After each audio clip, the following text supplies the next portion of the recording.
we had some sort of identity in America. But for the most part, Latinos of my complexion and darker were never really viewed as Latinos. Like people will walk up to a group of us and say, "Hola, hola, ¿qué tal? Mira, ¿cómo está? ¿Cómo está? Hey, how are you doing?" Of course, they're talking to me.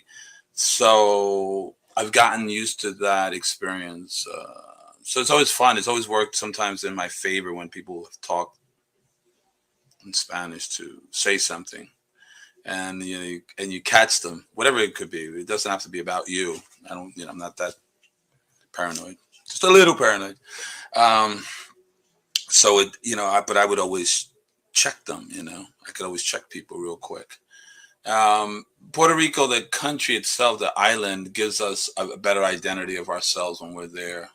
When you go to your homeland, depending what your homeland is, Costa Rica, El Salvador, Nicaragua, Mexico, Cuba, wherever you're from. And you get that sense of belonging to the Latino experience when you're home, in your homeland, so to speak.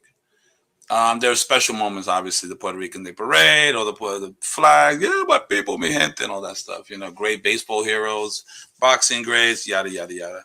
And you feel connected that way, but in the global sense, we don't feel as connected. It's like living in the Twilight Zone most of my life. That's pretty much one of the better descriptions. So you don't really know what really is going down or how it's really going down. When I look at television and I see the images that only now you start to see the black skinned reporter, the woman that used to doesn't play the maid in the Spanish soap operas. Now she's the whatever, maybe the secretary in the office, but she's no longer the maid. And culture came out first. It's like there's a baby and it's born his mother and father, and you go, "Oh, he's got his nose like his father." He's got his eyes, he's got his mother's eyes. Well, hell, that's what happened. We got Mother Africa's skin, and that's just the way it is. And culturally, it's a problem for people, and it's not a problem for me. I know, and I love my culture, and I love the African history. I've been to Africa, I've been to Europe, I've been to Spain, I've checked it all out. I have a good identity. I have a good grasp on the identity part. I just wish that the rest of Latin America would catch up with us and say, "Hey, you know what? Damn, we do need to get more positive Latino images of dark-skinned people, which are we." Because in Nicaragua, there's black people. In El Salvador, there's black people. Puerto Rico, you already know. But if you see a commercial, you wouldn't think there's a black folk on the island. Because when you look at the commercial, they're running down the beach, Jose y Maria. Oh, what a great vacation, Julio. Oh, yeah, right. Okay. And then cut to the reality. They don't show that. They won't show that. They won't talk about it. They won't show it.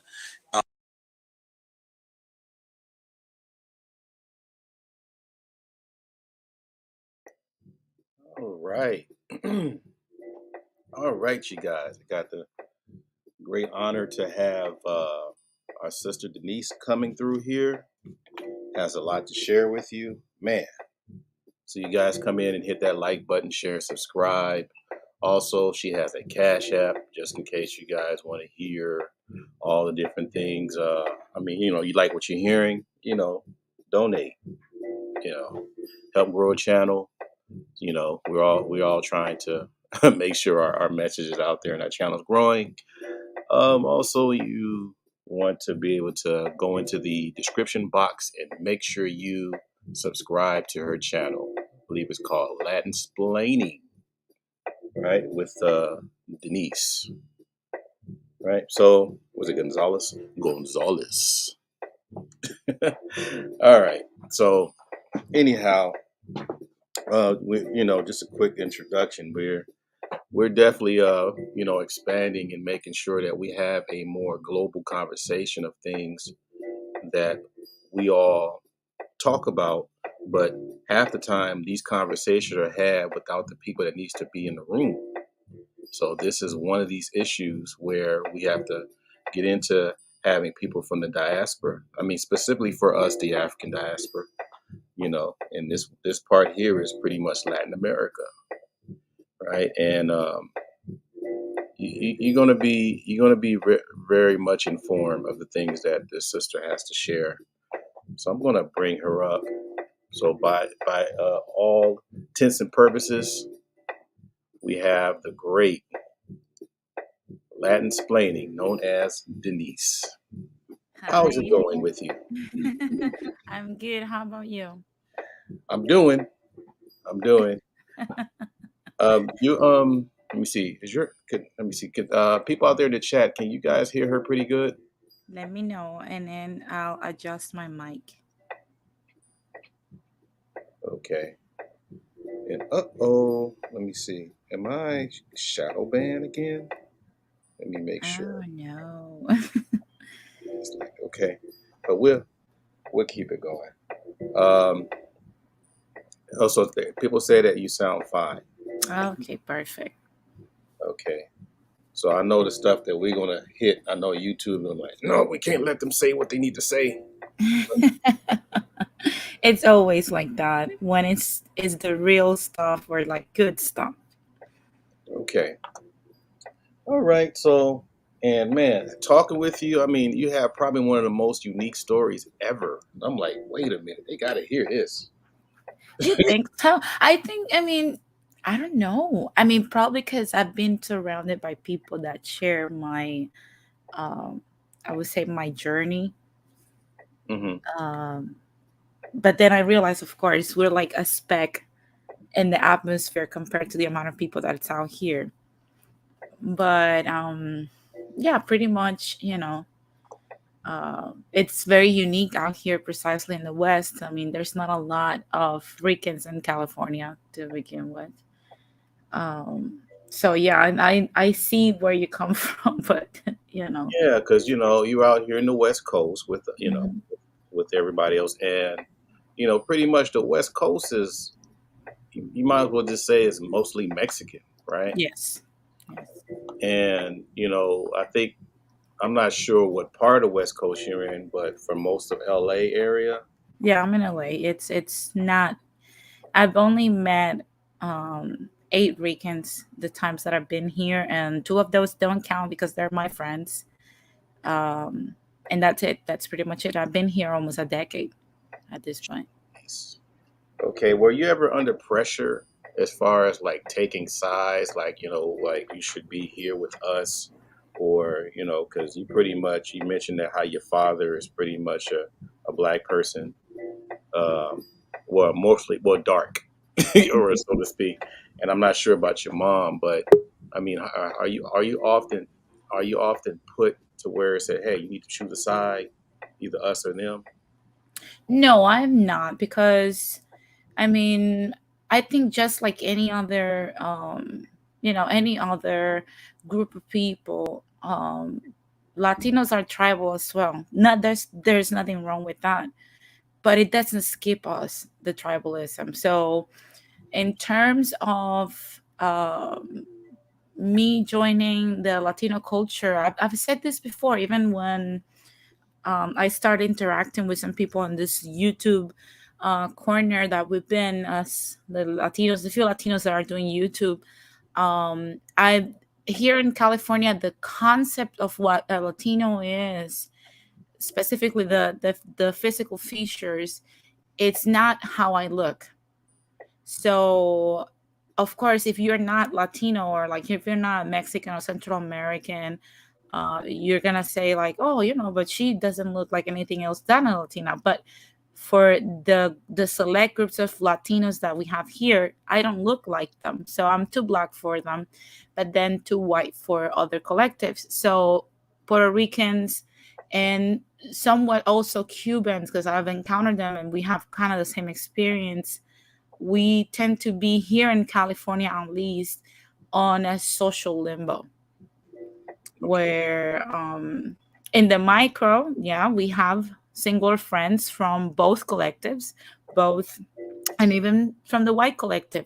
But in the macro, like as a whole, what you're going to encounter most of the times, what I encounter from other Latinos is like when they hear me speak in Spanish, they often say, oh, you learn it pretty well. And then it proceeds to like, I don't know what you mean. And then I understood later on that what they meant is like, they never thought that a Latino could be a Black person. Mm. So they always think I'm just an African American that learned proper Spanish. So So let me. it's very confusing to So them. I'm sorry. So the for you guys out there, please hit that like button. Share.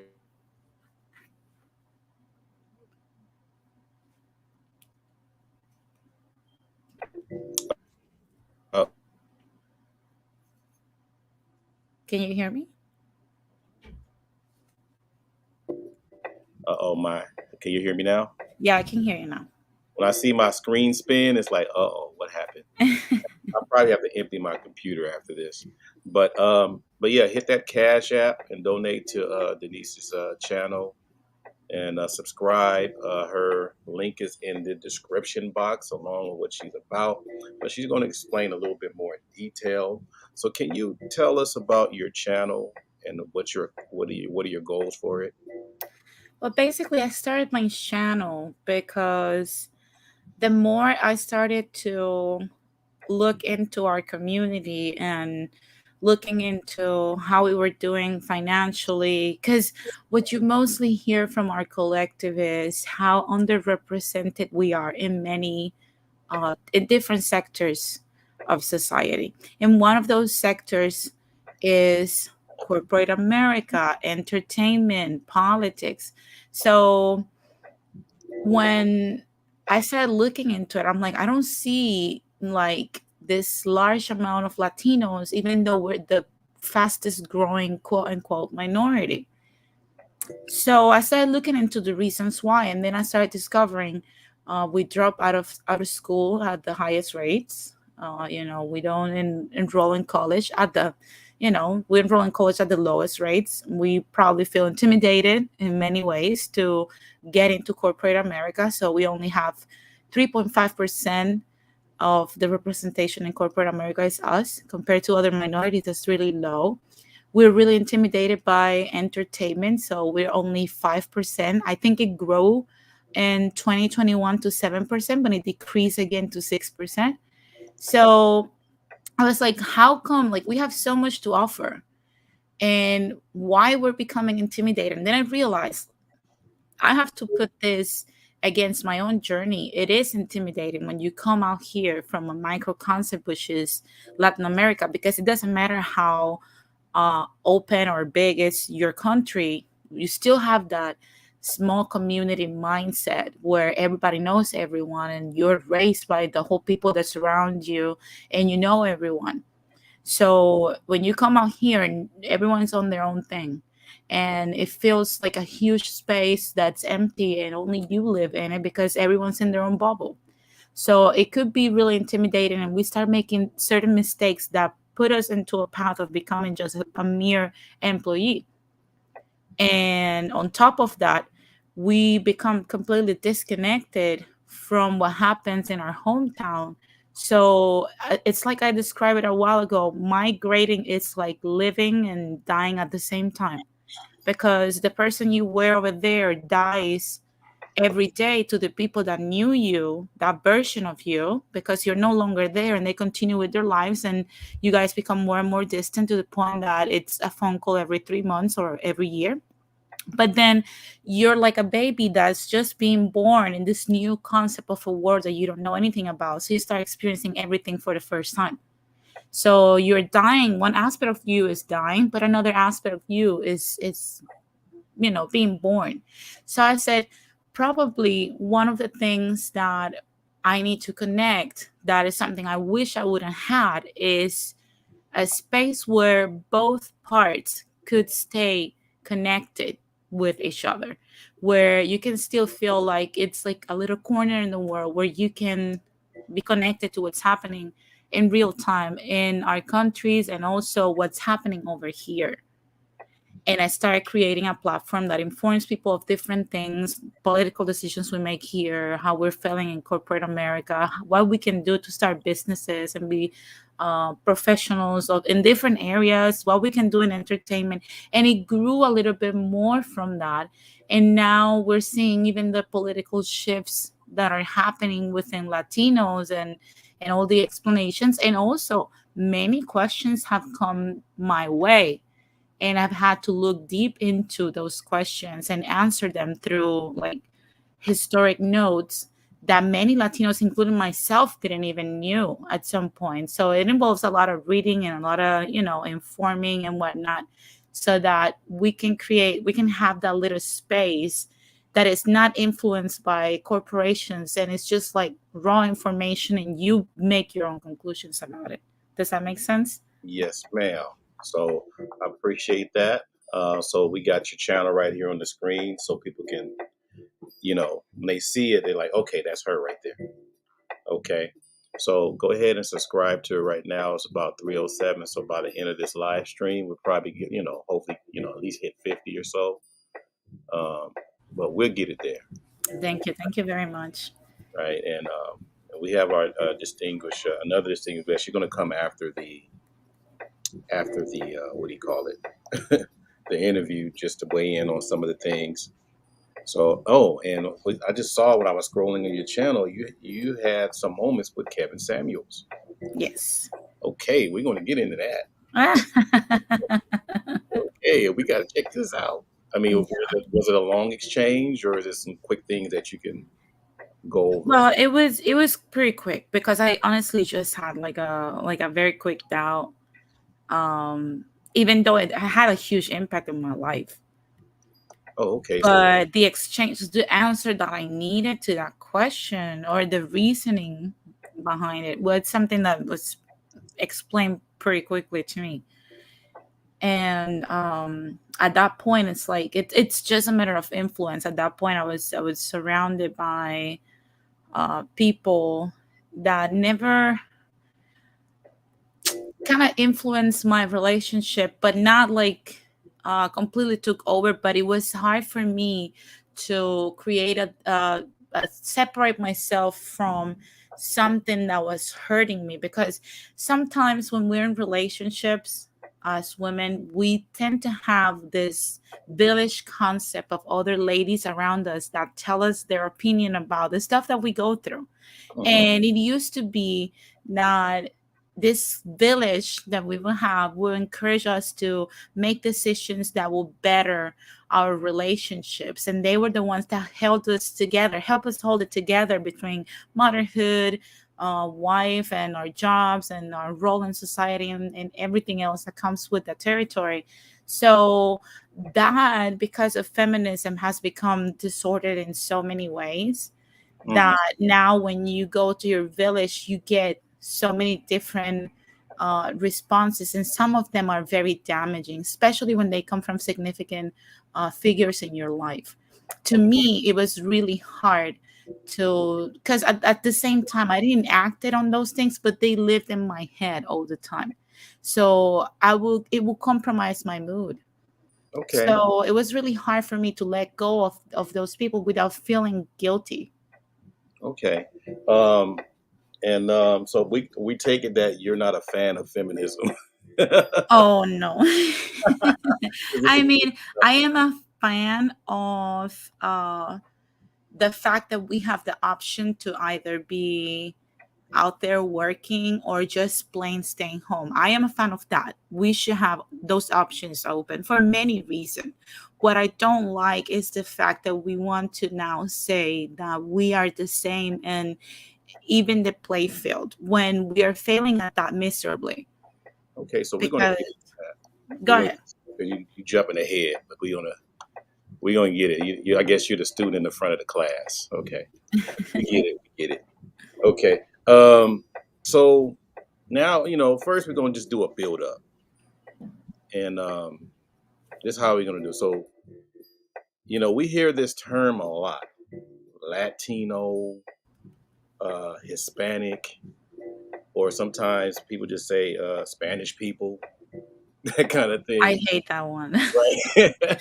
So if PSA, please never, ever, ever call us Spanish. Please don't. Mm, It's the equivalent of me calling you English. English people, okay. You know. So can you break down what does Latino mean to you, and then we'll get to Hispanic after that.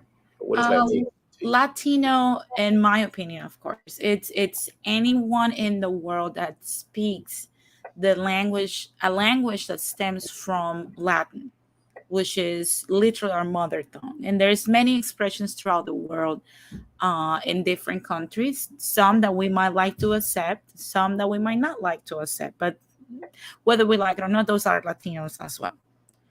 Okay. So that's basically a Latino. And what about Hispanic? What does that mean to you? Hispanic, it's more the American definition that made us a minority because it's exclusive to people that speak Spanish, descendants of Spaniards and people that speak Spanish, or coming from uh, Spanish speaking countries. That's literally the definition by law of what a Hispanic is. Okay. All right. And then you already made it clear about Spanish people. That kind Oh of my thing. God, yes.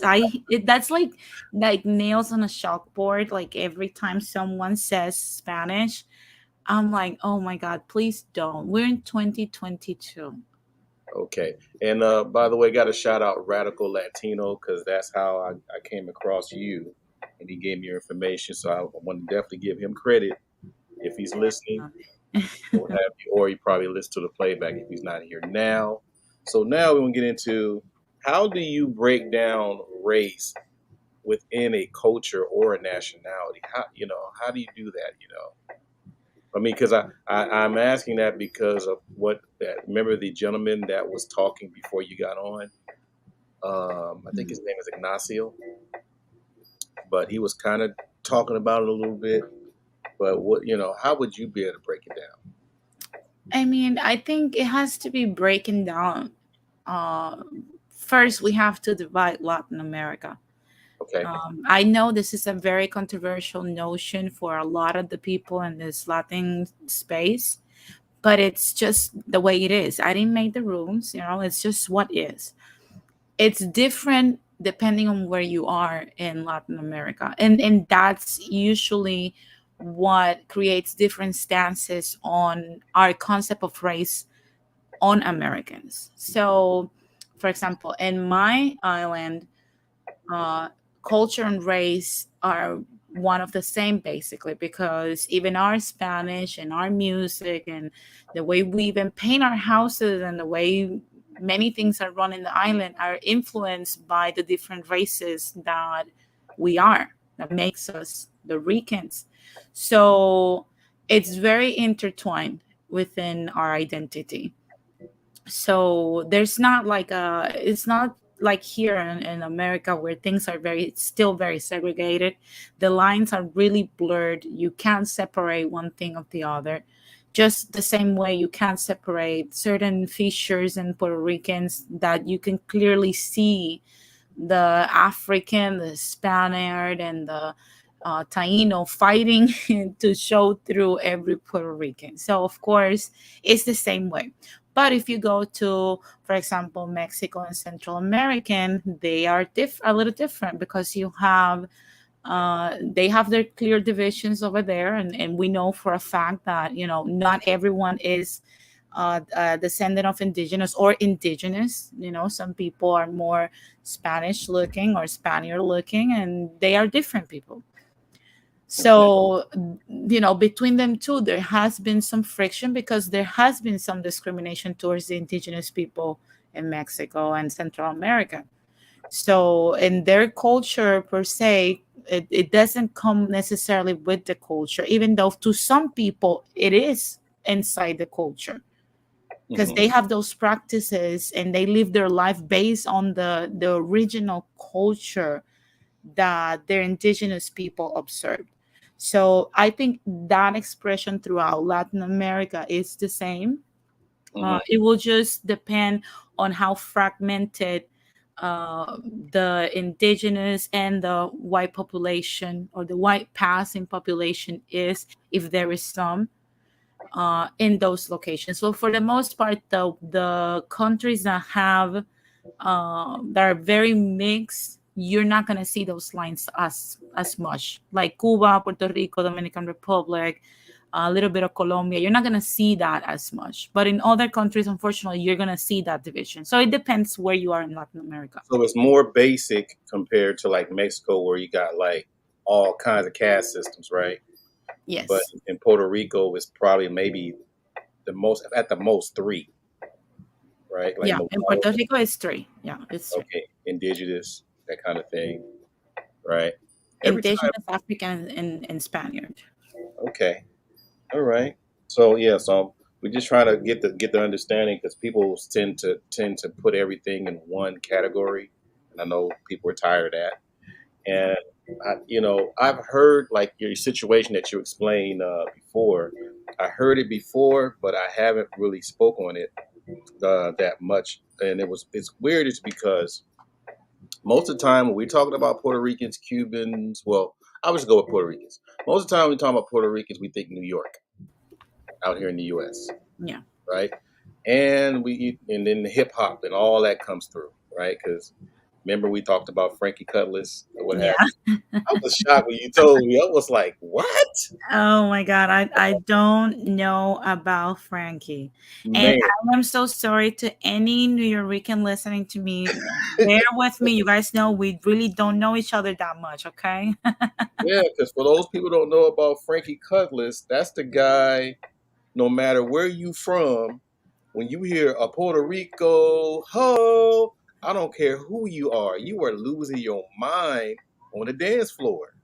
That's like, man, that's why I was like, okay, well, so now then it had me. That's probably why our conversation lasts so long, because it's like, wait a minute, okay, I didn't realize that it was that much of a would it be fair to say a separation between the U.S.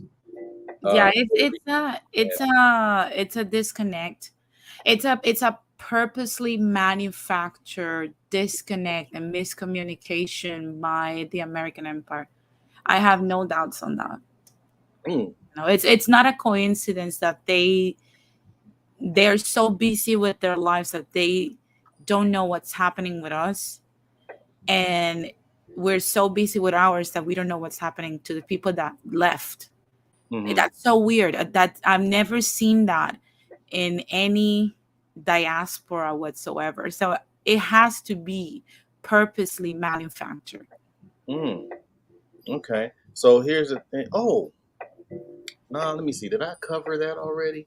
Yeah, well, I guess so. Yeah. You can let me know if this is pretty much too much because we got crazy people listening. But you did mention that you came out here straight from Puerto Rico. Yes. You didn't go to New York like most people think, right? Say, oh, we're going. You came out to Cali. Yeah. I think because people got to understand, because I think probably people may assume that you're from New York, A right? lot of times that's what people always assume. Right. So then I mean, you came out here pretty young with some family members, correct? No, I mean I visited, but I moved here only with my sister when I was Okay. 25. So one family member, Yeah. right? So um, when you came out here, did you kind of like move in the hood, or did you move in the affluent area? Did you go straight to? Was this a college venture? No, no. I had it really rough when I came here with nothing. I didn't knew anything about how California was, how the US was. I just knew that in Puerto Rico things got so bad that I had to roll the dice and figure out if there was something else I could do that could potentially, let me do what I love to do, and then I could come back someday. That was my initial plan. I'm going to be there for a few years, make enough money so I can come back and, see my parents age and take care of them, and come back. That was always the trip. This was never a one-way trip. It was supposed to be a round trip. But Okay. the sad reality is that it's never like that. But then I landed here, and I'm like, there's no glamour in this city. It's not like they sell it to us. And I realized I couldn't afford anything. So I had to live out of a very cheap prostitutes motel for a few weeks, and then we moved to one of the worst neighborhoods. I didn't even knew that it's South Central for a few months, until through working really hard, me and my sister could rent an apartment in a better neighborhood. So it was really, really, really hard when I first came here. Most people won't believe me. Like when I tell them I know what it is to be homeless in LA, because I lived through it. Mm-hmm.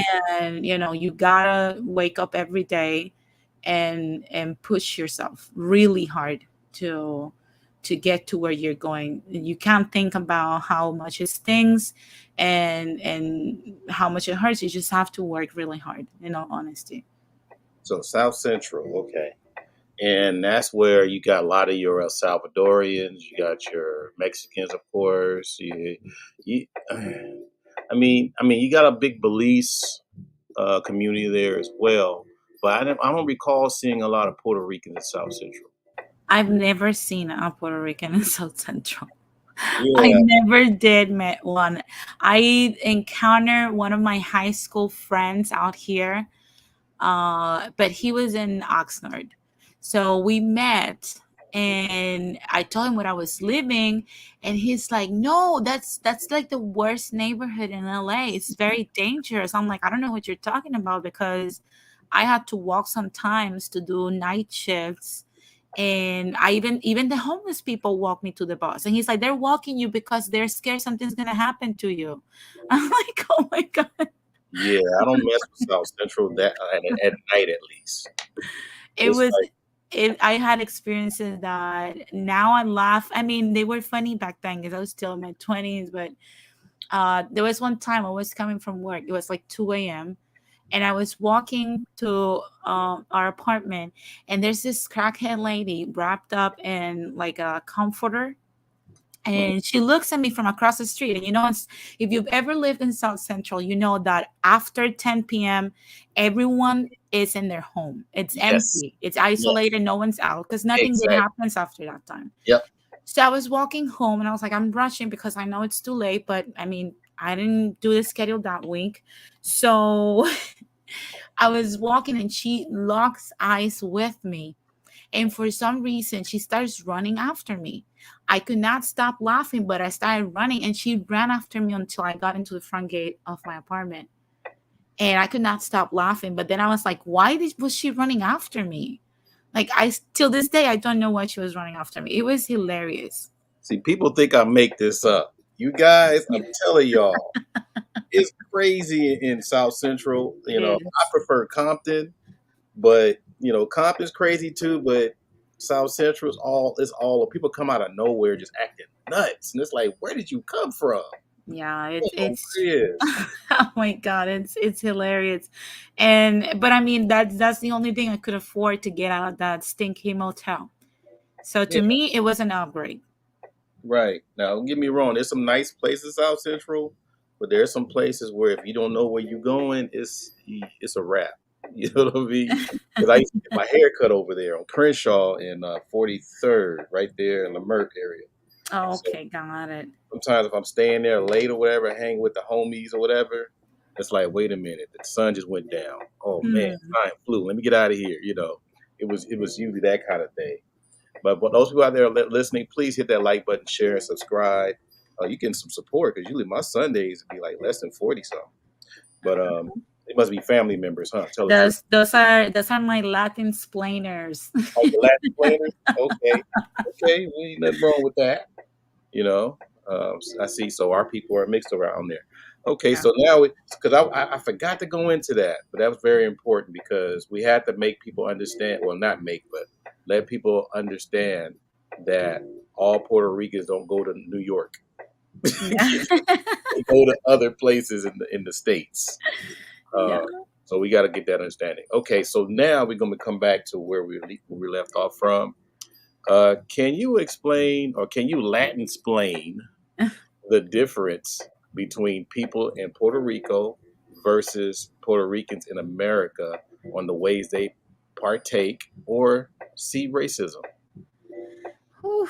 Okay, here we go. Don't get mad at me, New Yorkers. But the way I see it is like this. There was, and this is something I discovered recently, just listening to a Puerto Rican show. When they were talking about this, and talking to my mom as well. So there was a time in the past where racism in PR existed because after Spain left, we had 30 years of peace among one another, and we were able to just be ourselves. And then the Americans came in 1898 and started calling us savages and monkeys and a race to be exterminated and humiliating us. And, we started to rebel because, of course, we've been free at that point. We know what colonization looks like, and we did not like it. So the propaganda against our identity more than anything was so harsh. There's still, if you look up newspaper pictures, you'll see Uncle Sam yelling at us, an African American, like there's like an African American baby, a one baby, a Puerto Rican baby, and you see the white kids behaving behind us, and like they look very nice, they have shoes and everything, and we're considered the savages in the front. So when you look through all, and there's a lot of propaganda about this, criticizing even the Hibaro, which is like basically what our ancestors were after, we started recovering from the Spaniards' colonization. So basically, there was a lot of covered racism because in the old school Puerto Ricans during that time, if you were in the 40s through the 60s, because of course you had to assimilate as much as you can to survive under the American Empire. So, but they will never admit it though. If you would tell an older person that lived through those times, hey, you're being racist, they will fight you to death. Some might even hit you with the chancla if you say that to one of our elders, because For those people, that's a slipper or a house shoe, right? For those okay, a flip flop. Flip flop. There you go. And they hurt too. So they didn't like that term because, of course, you're making them seem like they're like the Yankees, and that's something that we're not. So, unfortunately, the largest population that had to leave to look for more opportunities in Puerto Rico, that left for New York, left with that mindset. And that mindset has been passed down. And I'm not saying all are like that, because of course there's a large, big population that is not, they have managed to get along with one another, but we still have that prevalence there in that specific group of the diaspora. It's a smaller group today than it was before, absolutely, but it's still there. Mm-hmm. Whereas in Puerto Rico, when we saw that, it doesn't matter how much we wanted to assimilate with the gringos, it didn't matter how much we abide by the rules, they were still being abusive, they were still killing us, they were still, running over us, and they didn't care. We realized we'll never be them, and that is okay, because we'd rather die than just to be like this despicable people. So we reclaim our identity. And that's when the gag law ceased to exist, because there was a point where Puerto Ricans could not even display their flag or talk anything badly about the American Empire, even inside their homes, because they'll be arrested. So we started reclaiming ourselves piece by piece, and that's where the Puerto Rican pride stems from. And it's so funny because even though it's a different expression of that same thing, when you look at New Yorkers, there's one thing we do have in common that will never go away, and that is our pride. They experience it in a different way, but if you look at both groups, one thing that's prevalent in the Puerto Rican, no matter where he is the Puerto Rican pride. And it's because they went through the same thing out here. They realized, hey, we were sold that we were going to come here and do good, and that's not the reality. Look at the slums we're living in, look at the stuff that we had to go through, or the discrimination that we're living. We're getting killed too. And that's when the Puerto Rican pride comes out. That's what people tell you all the time. Don't piss off a Puerto Rican, because that comes out. and it sometimes doesn't come out the right way, but it will always come out. Okay. For those people that are listening, please hit that like button, share, and subscribe. Also, subscribe to Sister Denisse right here, called Latin Splaining with Denisse Gonzalez. Um, and we got another question here. Can you give us some examples how Puerto Ricans stay grounded with their African roots as well as their native roots? I think by just passing down the traditions. It's something that if you went to school, to a Puerto Rican school, you will see kids that are still carrying on the music, on the dances. We're still being taught who we are and our identity, and be proud on all of them. Can you break So, down merengue when you're done with this? Because that's come very. again? Okay, when you're done with this, can you break down the merengue, what you were telling me? Because I don't think people Oh, understood the history definitely, of merengue. definitely. But go ahead and finish. I'm sorry. So yeah, you will see that we're still taught the three roots where we come from, and how to honor them, and their contributions in our language, which words in our Spanish are African, which ones are Tainos, and obviously the rest is just from Spain. And our music and the way we carry ourselves, and why these things happen is also taught. So all of these things are still pretty much just part of who we are. It's intertwined, like I said at the beginning, with our identity. It's not something that, how can I say? It's not something that you have to teach separately. It's just like, this is who we are, and this is how we behave in our day-to-day life. We observe these things without even noticing, because it's part of our identity already. So it's not too much of a shame to bring up your African roots and things like that.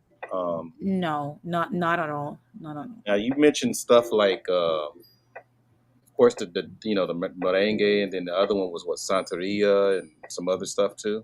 Yeah, the Santeria and paleros and whatnot. Of course, those things come because we were imposed a religion that wasn't our religion. And again, that pride. Because if I'm not mistaken, I think Santeria started in Cuba.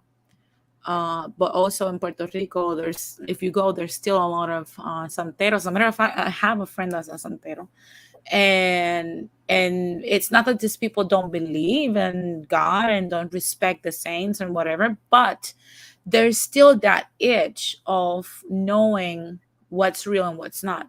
And I get it. There's a lot of people that believe in the organized religion. I was a Christian not too long ago too. But we have to understand that we might not necessarily be abiding by the right religion, you know Mhm. and part of the desecration of our people involved the fact that our religion, our name, and our practices and our culture was taken away. But some people manage to keep that a form of that alive, and that's where you get the Santeria from. Mm. It's kind of like the same thing that we were talking about the merengue. When people, some people don't know how to where merengue comes from. Merengue is an African uh, protest chant, and the reason why it's danced the way it's danced, like it looks like you're dragging your feet, is because of the shackles that these African slaves had in La Española, which is basically República Dominicana, Dominican Republic, and Haiti. So when you look at these dances and you study where they come from and this music, they all have the same instruments in common, but those instruments in common also come from the common land that we all share, which is Africa. So all of these magical rhythms that are very loud and very, inviting to dance, it's like more like that heat inside you wants to come out, come because we come from that specific place. So that's basically the history of bomba, plena, merengue. Uh, what was the other one? There's one more. Was it salsa? Salsa is just a mix. So it's more like it's not like a specific It's specific genre. It's a mix of different rhythms, but you might include a little bit of it. But I would say more like I Cumbia would rather include dancehall there or than dancehall? Okay, reggaeton. You mentioned that too as well. Or? reggaeton. It's more of a mix of Jamaican dancehall, American hip hop, and Panamanian reggae. When you mix those three things, you get reggaeton in different ways. So, oh, look at Morena. Morena is like saying salsa is a New York City genre of Latin music. Yeah, it's a mix of different rhythms that we took over in the island, but in reality, it was born in New York with the Ricans over there. Okay. All right. So people out there listening, please hit that like button, share, subscribe. We getting this message out here today. Um, so and shout out to Shonda, my partner in crime out there. She was saying that they also do merengue in New Orleans. Oh, really? I Yeah, didn't know that. I did it's not know that. it's a huge slave phenomenon as far as paying homage to your ancestors. So Hey, it's a beautiful rhythm. Merengue is a beautiful rhythm. I don't know a single person that would not stand up and start dancing merengue. I mean, mm, come on, it's a Dominican rhythm that we for a brief time try to compete with them. Of course, they're the masters at that. Look at Los Hermanos Rosario versus Grupo Mania. We never compared, but still, every Latin group, it doesn't matter if they know how to dance it properly or not. Everyone dances to merengue. that's deep. That's It almost like doesn't matter where you're from. You can be a Russian. You can play that next to Putin, and he will be dancing. oh wow, that's big. Are you listening? Was it Lais? Because yeah, she's gonna be one of our next interviews, probably another day. But yeah, she's gonna come up later. Because this history thing is very important. I think it's very important. Um, and yeah, shout out to the Funny AllStars. That's what's that? That's Cuba and Puerto Ricans combined as far as making a big music group. And VR, it's a Caribbean It's three. effort. Okay. Yeah.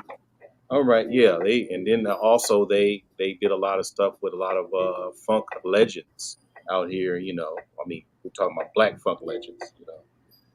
And for those people that don't know, remember, I think it's when Muhammad Ali fought George Foreman, and they had like the opening acts. The Funny AllStars was one of the opening acts for Muhammad Ali.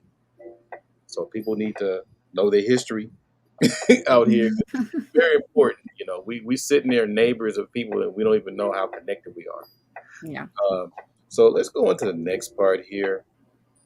So, you can answer the same way you did before. So, being in the U.S., are there talks about staying away from Black Americans? And if so, what were their concerns? Well, from my collective, I have not heard it, but I've seen here in the West the the disdain, or I would say the, how can I say it? The treatment and the prejudice and the racism that's like amongst our people. There is groups of people that believe in black and brown unity and that we have the same issues, we're the same people, we should not argue with each other. I've seen that too, but I've seen also specifically in older generations as well, I've seen that same division and that same, catty commentary. And I don't know, it's weird to me, it's a little foreign to me as well, but I've seen it, especially here. Of course, because I've been here, but I've seen it a lot. Okay. And have you heard their concerns? Like, what were their issues with the, I guess, being associated with African Americans? What were the things that you heard? It's usually the same. For example, when I started this YouTube uh, channel, it started in a community that's still growing. We're still growing on YouTube. Of course, we're going to have great content creators, because we do, and we're gonna have ones that are just a trash can, and that's just the way it is. However, you can see the hate out of nowhere, because then the concerns are like, oh, like, for example, when it comes to like my husband, he's African American, you will see the overwhelming negative commentary coming in with comments like, oh, like, he's just gonna make you a baby mama and leave you like his community does, or he's just gonna be just like another one of this N word insert and whatever. So it's basically, you realize that our people has to be very connected to propaganda as well, and that's where those conclusions are coming from, Mm. because it's basically what you see in the news. And we're talking about 16% of the African American population. It's the one that's committing crimes and whatnot. That's why they're like, oh, like African Americans commit 50% of the crime and whatever, whatever. But I'm like, what are those numbers though? Mm-hmm. Because when you look at the majority, 84% of the African American community are working people. Mm-hmm. They're not out here committing crimes. Now, there's 16% of their population are committing crimes. We know that for a fact, but 80% is not. So the majority is not. I don't understand where the prejudice and the racism comes from. Okay. And are you want to tell us what your folks told you to specifically stay away from, or is that another topic? I think that should be another topic, Okay. because we need to expand in detail on on Okay. That was, I never heard that before. I was like, okay, so we'll hold back on that, y'all. So that y'all stay tuned for the next one. She'll probably have a PowerPoint presentation for that yeah. one. Please hit that like button, share, subscribe. Yes, I'm Megan. Okay, so the next one, the question is, what is your understanding about the Black American experience that Latinos and others do not see? Well, it's just, look, uh, the fact that African Americans have gone through very unique and specific experiences out here, not other people are not going to see it. It's just the way it's going to be, because like I even discuss on my platform when we try to say, that we're Hispanics and we're brown people and we are the same and we live through discrimination just like black folks live through segregation. We didn't have the same experience. When you don't experience something, it's very hard for you to relate. Mm-hmm. So we didn't participated in slavery. We weren't slaves of the American Empire. We didn't suffer under segregation and Jim Crow laws. As a matter of fact, for the people that don't know, the majority of Latinos out here were Mexican, Central American, were considered white people, even if they were indigenous. So they live in the white sector of the country and they enjoy their white privilege. And it's very hard. It's going to be very hard for them to understand because there's some kind of fragility there. Mm. There's some, I don't know if you guys have read the White Fragility book. I recently started Robin DiAngelo? yeah. Okay. And you're gonna understand that, of course, when you bring these topics up to people, they're going to feel some type of way. That also happens. It's not an exclusive Latin situation.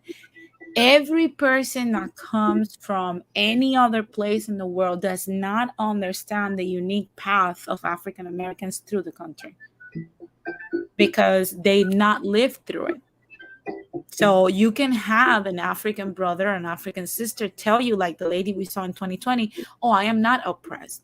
But little does she know that African Americans and disadvantaged whites, like we always hear, and also poor brown people, which are the Latino community, we basically are living in a cycle where the peasant title gets passed down to our kids because it's a never escaping situation. It's a situation they can never escape. As a matter of fact, I don't remember if it was with our friend Rakim that we were discussing this past week, the situation when a person was talking about the American poverty compared to third world countries. It's not the same. This is a first world country. It's the richest country in the world. People should not be this broke in the richest country of the world. And what people don't seem to understand is that if you're born of a working blue collar family, you're going to most likely end up having the same lifestyle. It's going to be very hard that you don't, Mm-hmm. because the access that you have to certain things is going to be very limited. So the chances of you actually making it out of that cycle, it's very rare. And this is not the first time we've seen it in history. I've said it all the time. We are in 1890 Russian Empire. And what I mean by that is that, let's say, for example, I have a kid and let's say I'm going to back to South Central, right, with my husband. And over there, at the same time, in the same hospital, there was a lady that had her kid but moved to Santa Monica. Mm-hmm. Our kids were born the same day in the same year, but they're tied to go to their school districts by law, because if I lie and put my kid in Santa Monica, I'll go to jail. So the problem with this is that in South Central, people don't make as much money as in Santa Monica. Therefore, they don't pay as much taxes. And taxes are not evenly spread. They're spread within the confines of that city or that district. So the school where my kid's going to go, it's going to have limited resources, limited outreach programs that my kid has access to. We've seen this many times. So what's going to happen is that, yeah, they can make it to college, but what are the odds that every kid that puts in the work is going to make it to an Ivy League college that they want to go? Mm-hmm. The odds are very slim. So yeah, you might get 3 to 5% that might slip through the cracks and go, but that's nothing compared to the bulk. So the reward, it's not there. And the fact that after you graduate from college and you went through all of this, when you go to get a job, is the lady from Santa Monica's kid and my kid going to be considered the same at Goldman Sachs when he was forced to go because he didn't had his resume wasn't as shiny and as cool as the kid from Santa Monica. He wasn't accepted in an Ivy League school because it's very competitive. So who's more likely to get hired at Goldman Sachs? Of course, the other side. You get it? It's not necessarily just about race, but unfortunately, because it was about race for so long, and that the system is designed to keep that specific group poor, Mm-hmm. it's going to be about race. And that's what people don't understand. Yeah, because what is it? Somewhat of a leveling process. Like if there's no God, then there will be no devil, right? If Yep. there's not white, there will be black. It won't be black if there's not hot. There Yep. won't be cold. So Yep. yeah, it makes sense. Yeah. For And those, it's crazy because there are ways that you can escape that never ending cycle. But the information, it's out there, but it's tricky. You might not have the means to do that, and you might not have the time. So again, the odds are not in your favor. The odds are against you in every way. okay, and for you hate watchers out there, and people out there, please hit that like button or dislike button too if you have to. Too bad nobody's going to see it, but hit the Yeah. dislike button too. Yeah, we're an equal opportunities, right? Yeah, the algorithm coming around so we can get more haters in here. And please hit the Cash App, her at Cash App that's above the chat box, and then also her channel link is right there in the description box as well. So the next question, and how we doing on time? You okay? Yeah, we're okay. Okay. So the other question is, let's see, what are the things about the Black American culture that you like and identify with? things I love, and one of the things that I love the most is, and I identify with it because we share the same, is the pride. And I think I told you this yesterday. It's even though once we're here, it's something that we're losing, but it's the fact that anything can be thrown at the African American community, even to exterminate the community. But the pride keeps speaking through the history and the passion to preserve it. That is something that we need to emulate a little bit more. That passion to preserve something that's considered precious, which is your heritage and who you are. And I think I even went further yesterday when we were talking about this. And I told you that the concept of freedom is a very special teaching that we don't have in our community, unfortunately, because the last free people in our community, for the most part, were annihilated.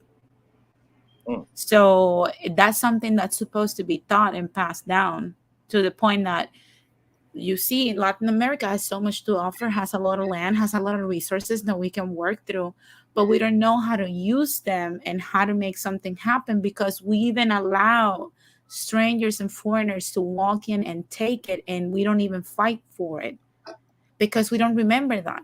What are we seeing now with Ukraine and Russia? It doesn't matter on what side of the fence you're, if you're either pro Russia or Ukraine, you realize that in Ukraine, free men and women realize someone is coming into our land. And it doesn't matter if you were a farmer, a cashier, a clerk, a boxer, an MMA fighter, you took arms and you defend your country like free people do. We Mm. don't do that. And that's something that we need to emulate from African Americans. Okay, so people are learning things. Okay.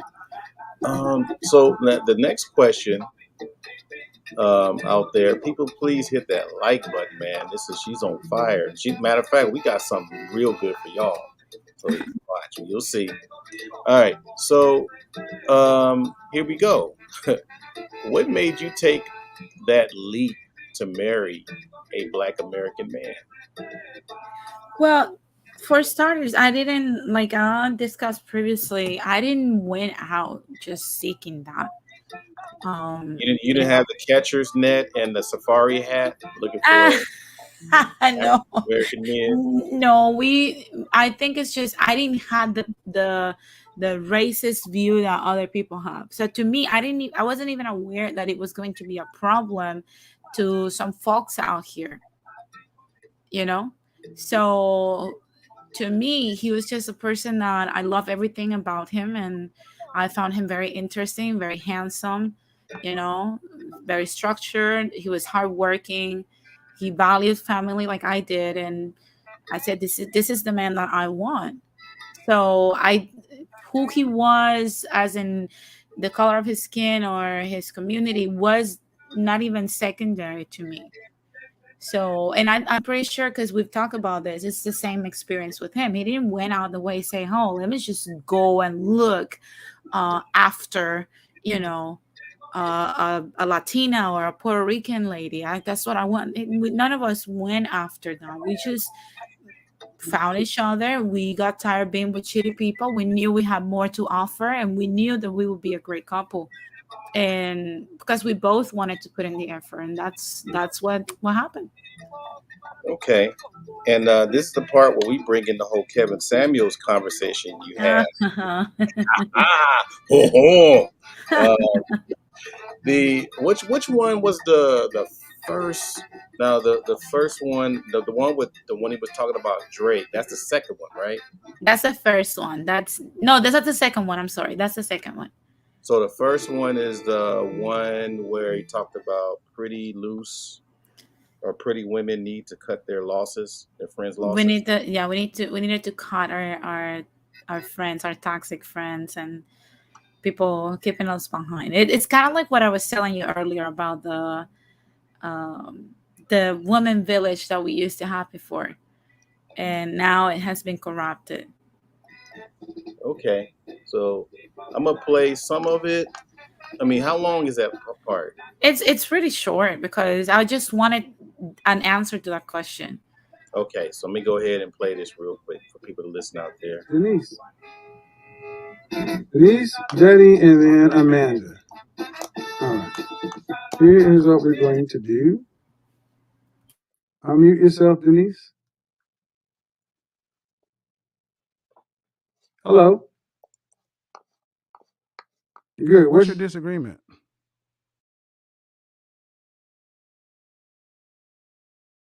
What, on the is the disagreement on the topic?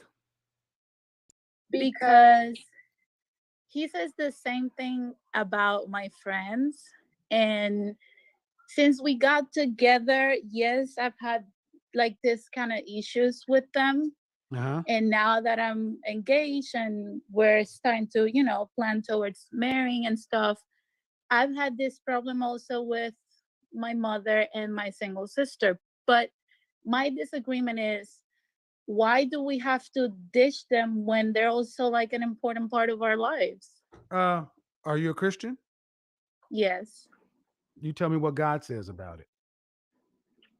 I know we're supposed No. I asked you to tell me. I didn't say ask me if you know. Tell me. we're supposed to just form our own families and, you know, leave No, he our, gave very our specific parents. instructions. Come again? He gave very specific instructions. It's called leave and cleave, right? Yes. Right. So you think God doesn't know what he's doing? Yeah, he does. He does. So and you're supposed, as a Christian, you're supposed to submit to the God inside of your husband. And you're already being defiant as a fiance. I understand. And you're being defiant for women who are uncovered. They're not married, right? Your friends aren't married, correct? One of them is, the other one is living with her baby daddy. So she's unmarried. Yes. Is your mother married? The other one is married. Is your mother married? No, my mother is divorced. Okay, so how about this? Either you do what your fiance says or you run the risk of losing your fiance. And this is what I'm trying to say, people. Understand, this woman has a fiance. And she cares more about what will potentially happen to these women who have their own lives than her own life. I'm not making this shit up. And she's a Christian. She's willing to go up opposite of God for women who are living ungodly. I understand that, but And at the same time, don't say but, just say yes. You don't understand because I hear the tone in your voice. I understand, but tell it to God. okay. I just Rebellious spirit. Gentlemen, what have I talked about? Christian feminists, watch for the rebellious spirit. Go ahead. I just feel like, I mean, so we're not supposed to have friends other than like our partners, because that's my conflict. My disagreement is on that. You're not supposed to have friends other than your partner. You're just supposed to have married people. You're supposed to be around married folks. Okay. If I your understand. husband, okay, let me ask you a problem. If your husband or your fiance has a problem with it, why is that not enough for you to do something about it? Why is that not enough? I've been listening like to what he's saying and acting more on it. I just feel sometimes like Why? I'm leaving them behind. Listen, I don't care. I'm asking you, the man you've chosen to marry, why is what he asked you to do not enough? Because if I flipped the script and I said you wanted him to do something, you would say, I'm your fiance. I should matter more than them. True or false? It's true. Well, then, God damn it, you do the same thing, rebellious. Okay. Or lose your man. And honestly, if you lose your man, good for you. I don't want to lose my man. Well, I don't. Like, I love him a lot. I get it, but it really sounds to me, ma'am, you want to have your cake and eat it too. You want to be able to do what you want to do, but then you want him to do what you want him to do. And I'm not okay with Christian women moving like that. because being a Christian is a choice. And you're lining up in opposition of the God you say you believe in. And then you have the nerve to ask for his protection and blessing. I understand. I think you're right. And I was Thank you. Okay. What was going on in your mind when you had that conversation? a lot. I mean, I was for starters, I was nervous, but a lot was going on. It's kind of like what I said at the beginning. It's many things that you think they're supposed to be there. Like when you have significant figures in your life that have been with you throughout your life or have been with you through harsh moments or are like your support system, you will never think that getting into a relationship will be like a trigger to some and something to destroy to some people, because you live under this notion that you think this people have my best interest at heart because they have proved it time after time. That's what was so difficult for me to understand. Okay. So it was really tough, and the part I was struggling the most wasn't necessarily my friends that fit that category. It was my family members, because of course in the Latin community your families are it's our everything. So it was really tough, but that was, oh my god, that was all times, great times, but old times. Okay, so here's the second one here. And I think I queued it up to where you wanted. But let's It's overcome, especially as with young women, because yeah. So let me do this real quick. All right, we got some more folks in here. Saxon, you should call back on Wednesday. I don't have a lot of time, but if you all want to be married, and Denise, you said you are married. I'm engaged. You're engaged. Congratulations. You actually helped me with that. How'd that happen? Well, I don't know if you remember the show where You look kind of mentioned that, familiar. yeah, you said that we needed to let go of our toxic friends Yeah. and some of our toxic female family members if we wanted to prioritize our men. And that was one of the issues that I had to learn, and I had to go to therapy thanks to you, because Oh, okay. it's something that you told me. You're like, if not, you're gonna lose your man, and I love my man very much. So I'm like, he's number one in my life. So how long you guys been engaged? Well, we became engaged last year. Okay. So we're about to get married in the next month. So Uh-oh. Congratulations. thank you very much. Oh. So yeah, it's something that it's something that we all must go through. I think none of us learned the right way on how to be on our role and what to do for our men today. Mm-hmm. And it's something that we all must accept. We are masculine. We need to go to therapy. We need to work out our issues and be the best we can. Cool. And listen Well, to I'm the men glad. mostly. Well, you look familiar, so I'm glad it worked out for you. You know what's funny? It's funny is like when I really kind of popped last year, so many people wanted to make me a misogynist and a man and a woman hater and such and so forth. And after a year, I'm starting to hear more Black women call in and say, you know what? I didn't necessarily like it, but now I got a husband or I got I'm engaged. I'm like, well, shit, I'm like a root canal. I'm a root canal. And you know what? It's funny that you say that, because it's something that was harming my relationship, and I didn't knew it was me. It's something about us when we're like in this toxic, gravitating in this toxic orbit. We tend to think it's the man's problem, but then my now fiance put me an ultimatum: either I want peace and I want you to just shut up a little bit.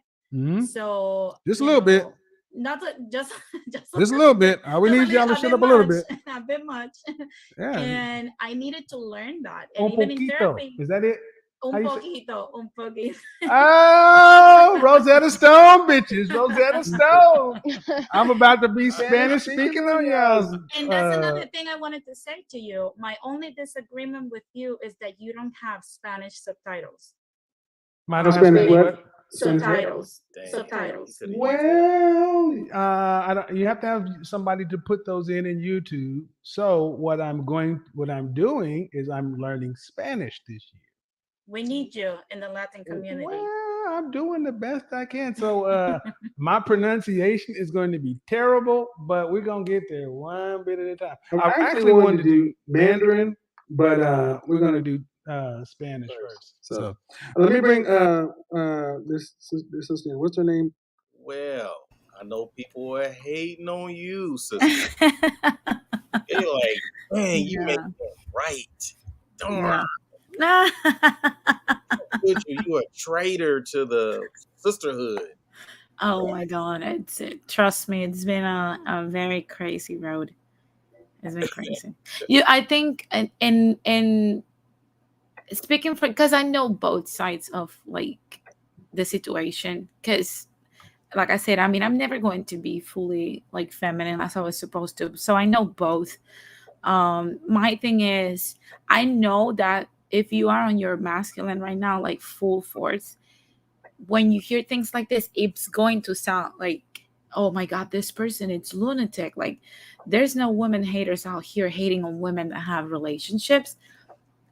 Believe me, try to do it yourself and experience it yourself. Okay. Try that. That's all I'm saying to those ladies. Try to do it and watch who doesn't clap when you're winning. And you're gonna see that you're gonna have to fight that same horrible, hostile, masculine system that lives within our collective of women. Okay, for those people, please hit that like button, share, and subscribe. Yes, she did have a couple of sessions with the GOAT, right? So Yeah. this, as I said, we had a treat for y'all. So she was one of the people. And see, I discovered you before Dennis Perlin. I'm gonna try to get you with Dennis Perlin because he likes these kind of stories. Yeah, I was so glad that I got to tell him in person, on the phone before we lost Mr. Kevin Samuels. It was it was tough because I mean it's people that you don't know, it's like complete strangers, but the message that they share with you, it has a huge impact. It's kind of like when you go to a therapist.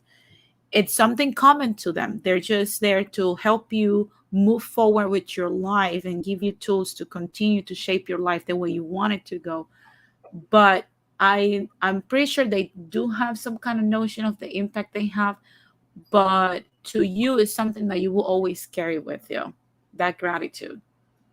Okay, so yeah, out there, please hit that like button, share, subscribe. Please donate to Sister Denisse's Cash App, and please subscribe to her channel. The link is in the description box. Also, so we got a few more questions left, I believe.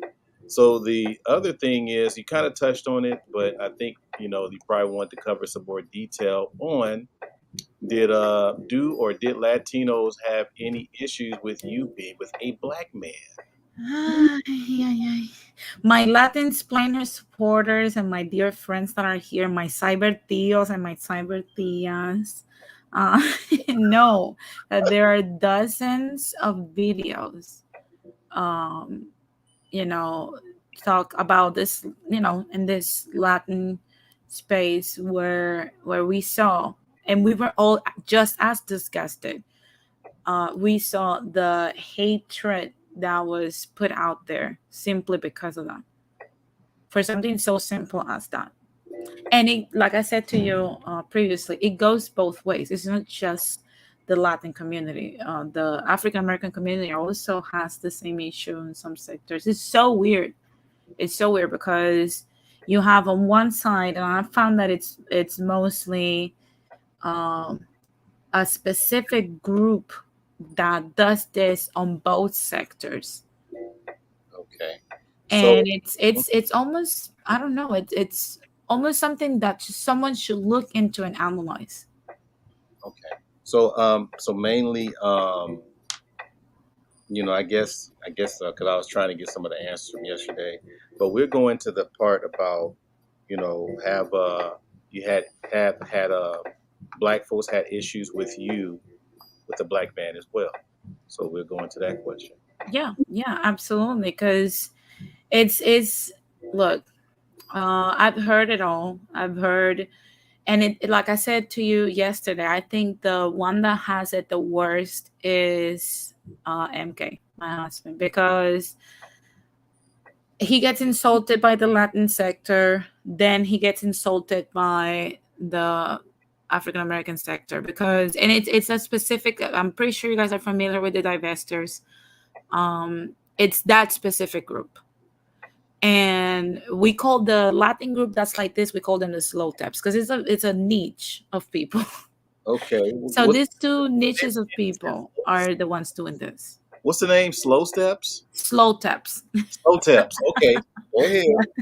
Our beloved slow taps. We love them. It's not their fault. We're going to use that. Listen, brothers, not this one. We'll buy it from you. Yeah, if you encounter a Latino that's racist, that makes ignorant remarks, that doesn't know what they're talking about, that they have backward history recollections, they're a slow tap. Okay, there's okay. I got you. That's how it is. So, and we still love them, we light a candle for them. Okay, it's not their fault, but it's both this group. So I saw him, not that he cared, right?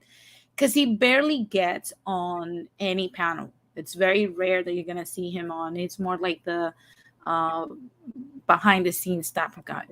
So they will try to come at him from both sides. Like the divestor sides is like, oh, like, you're just trying to validate yourself because you're with a Latina, or you're a dustpan, you're a dusty, or whatever. Still don't know what dusty means, and I've asked, like I told you previously, I went to a divestor space and I asked them, what's the meaning of that? And I got I got shredded by them. I still don't know what they mean by that. Okay. Mm-hmm. So yeah, he's everything but a child of the Lord for them, and the same goes for the slow taps. And they almost sound fake concerned as to, oh, like, but what's gonna happen when you have a kid and that kid receives discrimination? And we're like, do you mean like the discrimination Ricans and African Americans already received? Like, we're kind of lost on that. Like, what does that mean? Right. So it's so weird because both of these things come from both groups that tend to be the misfits and insecure people in our communities. I've never gotten any hate from an accomplished, happy African American person or an accomplished and happy Latino person. Never. I have never received anything negative from those both groups because they're living their life and they honestly don't care. They just want to see people be happy. Okay, I'm glad you make the distinction. So so going back to those, I guess the divestor groups or women like them, obviously they're not too favorable about black men. Yeah, I've seen. Or even being happy with somebody, right? Yeah. So what have you heard from those kind of women? What thing you mentioned Dusty, but have you heard stuff that just like, wow, I can't believe they said that. Yeah, they always look. These are the same ladies that try to insult black men, like, oh, like, they're gay, they're weak, they have no land, their mama's black, but they still insult us, and they come at black men hard. But then they expect certain privileges that they should get if they were pleasant ladies. You get my point? Like, yeah. Imagine you having to, because all we hear today is like, oh, like, they don't protect us. And I'm like, but you have to think like this. You got to give a man something to protect, though. If I get like a vibe that you can take care of something because you're too masculine, do I really need to intervene? If you actually just want, the only thing you want from me is distance, and I'm such low value, why should I risk my life and my safety to defend you? If you are putting yourself in situations like we've seen, why should I risk my life when you know better the world we live in? And the list goes on and on and on. But if you say these things, you will get called, like I was called, a whorephobic, a woman hater. I still don't know what a whorephobic is. Woman hater, misogynistic, a mammy, a pick me, and whatever. So it's at this point, I don't recommend anyone trying to reason with this type of people. You know, it's kind of like I stopped telling slow types to do something with their lives. You know, I stopped. Go ahead. I even went to lengths to bring the therapist that helped me to my platform in order to help them out. That's how far I went for slow taps. I really wanted to see them succeed. Um, so the same way I gave up on them, like trying to help these people, it's the same way that we have to give up on this, because these ladies are a lost cause. Okay. And they're far gone. They're too gone. So based on the stuff that they have said, and you being with a black man, and probably other black men that you have met, obviously you weren't really agreeing with their talking points. No, because I guess they can't fathom. I think that, look, I think I've nailed their psychological game. Um, it's like I will degrade you with my words so much that you won't have any morale to go after anything else. But then they're not factoring in that yes, we still have the quote unquote spicy Latinas, and we all have that spice in us. Let's just keep it real. But we still see value in men, no matter how you look. If you're a good man, we will see value in you. And for us in Latin America and even the Latin diaspora, we see value in family. So when we see a man, and black men tend to be more easygoing, more calm and relaxed. So when we see a good man, we're like, why not? And they're not counting with that. So of course they're going to get more angry because they were counting on having that man broken so that they would do whatever they wanted. You know, and it's not happening because there's women not only from the Latin sector. We've seen African women getting with African American men. We've seen Asian women. We've seen white women. We've seen women from all over Europe.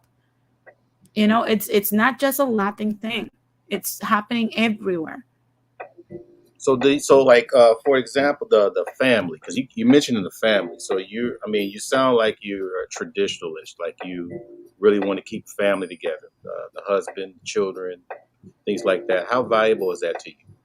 Super valuable. It's something that I could talk about the whole day.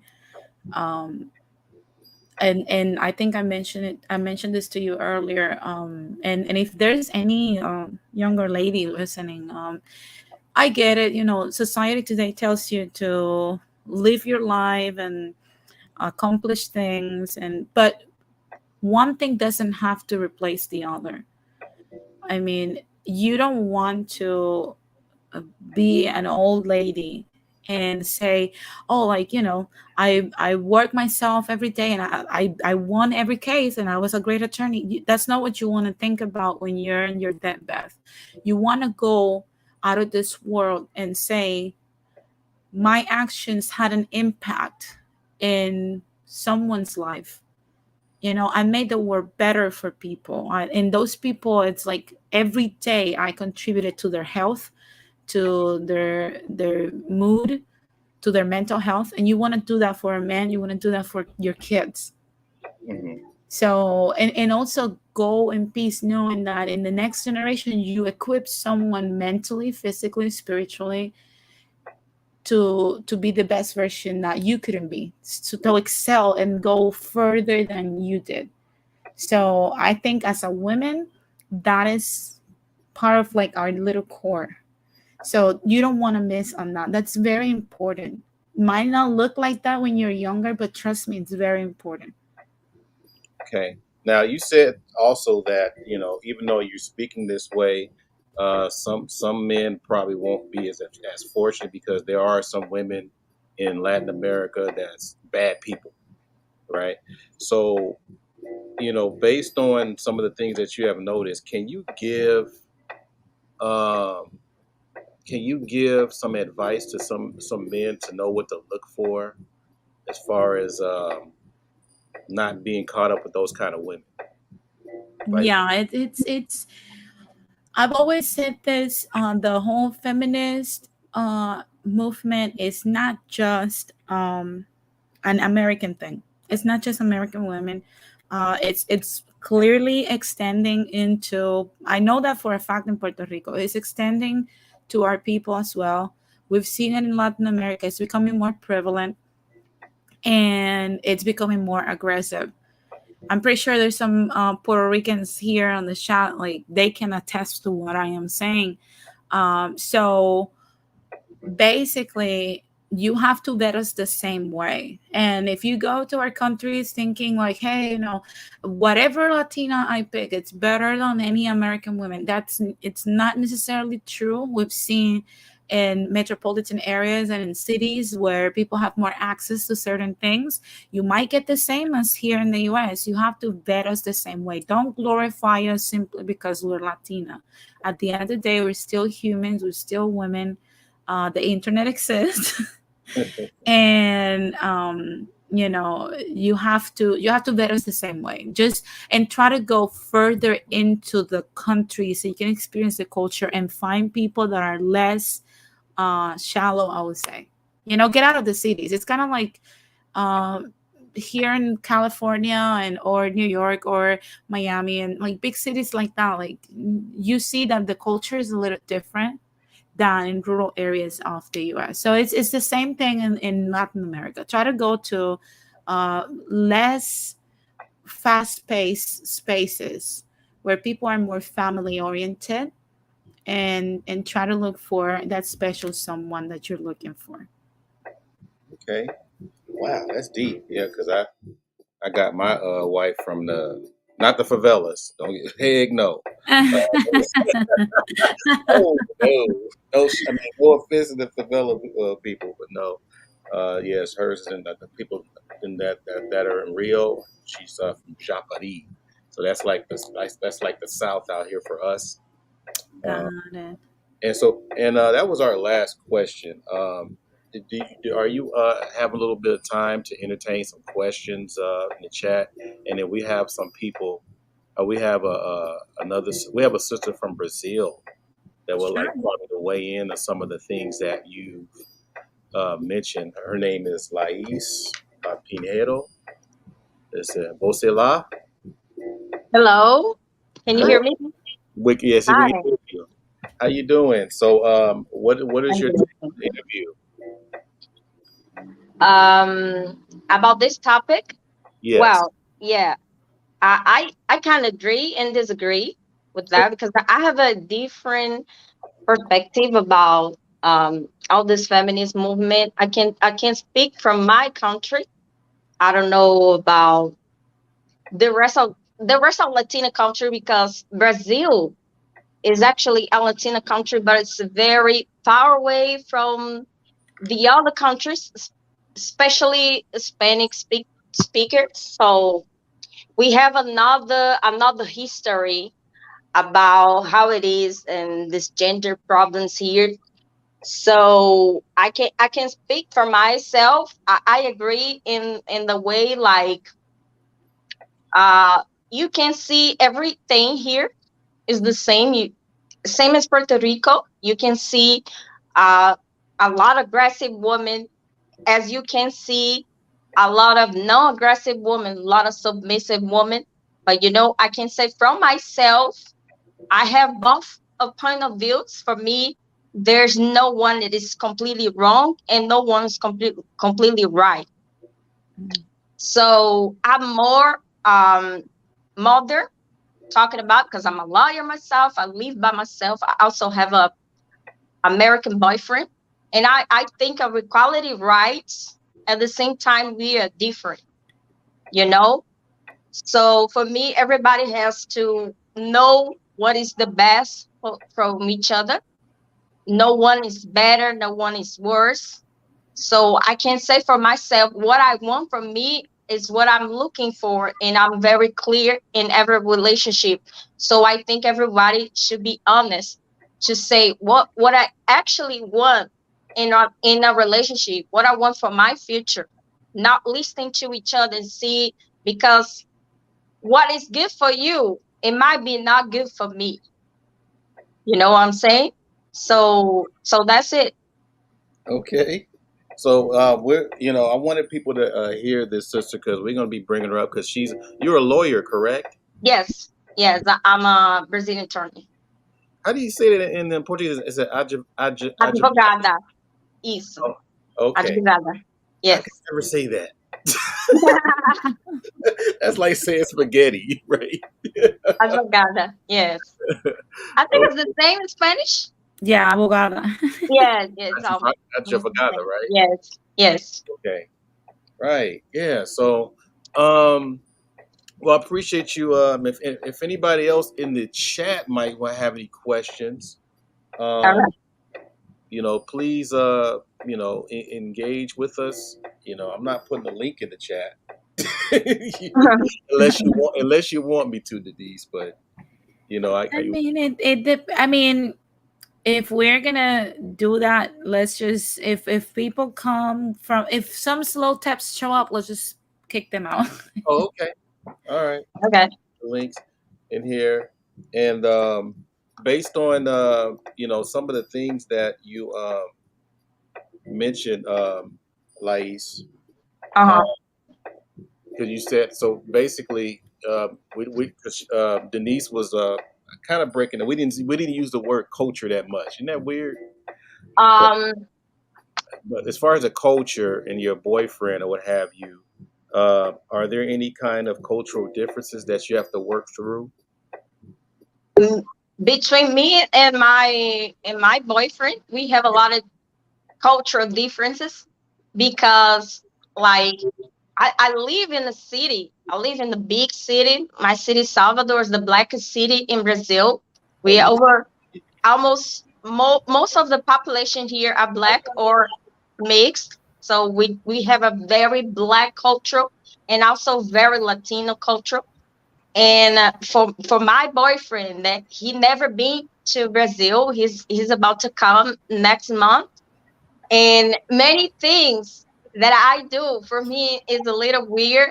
I was in United States for like 3 months this year, and then for me it was a little weird because I was in Virginia, and also the weather. I hate the cold.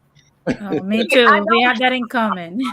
I hate the cold, okay. and here it's very hot. Now it's winter. It's over 80s here. Oh, But wow. not every Brazil is like that. In South Brazil, it's very cold now. So we have some difference of culture. I'm more opening. I'm very extrovert, and I like to talk to people. I like to talk to strangers. And for him, it's a little weird because in my culture, this is very common. Like, I can't speak with anyone at the streets. So that's my culture. What I used to do here. So for him, it's very weird. So we have some small differences that he is learning more than me because I've been in America before. He's never been here in Brazil, but he's about to come.